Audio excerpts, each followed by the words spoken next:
My name's Josephine Achiro Fartelo Olum. I am a South Sudanese and a journalist in Juba and South Sudan for that matter. I do media work as per now and as a media trainer. And my role as of Cross-Border Network, I am the South Sudan coordinator.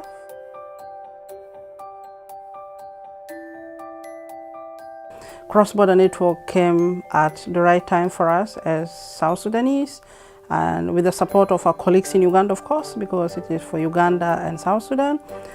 What we do with Cross-Border Network is sharing contents of news and programs that could save life.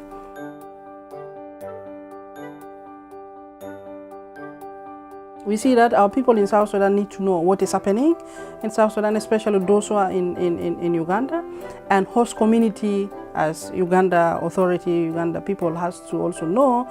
I remember we cover a documentary story from a lady who during the conflict she ran to Kenya, but the family was in Uganda, and when we did an interview she knew that her family was still alive. Through that, I think they get connected with their family. You can go there, listen to them, their voices, whatsoever they say it, the world will hear. Cross-border could help push their agenda to the world and reach a bigger community, for that matter, to know what is happening within the life of IDPs and refugees in these two countries, Uganda and South Sudan.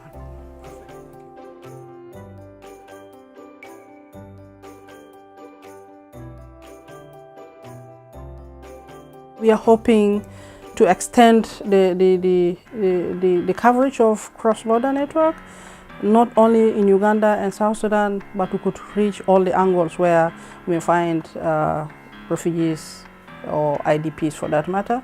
The other thing is we need to see Cross-Border Network giving support to those community radio stations. Simply because sometimes you get the station is off because they don't have power.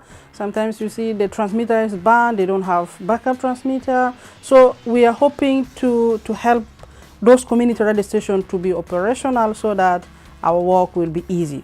And we keep on continuing with the capacity building we give to our journalists within the network so that they may improve the quality of content sharing that we have within them.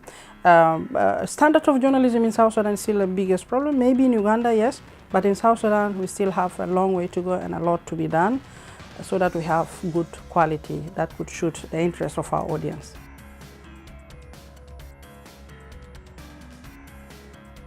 In South Sudan, we are in the nation building process, and the nation cannot be built with half of the population. We need to come back home together and do it. So we cannot do it unless we have a channel that could help people understand both sides, what is happening back home and what is their life at the refugees camp now.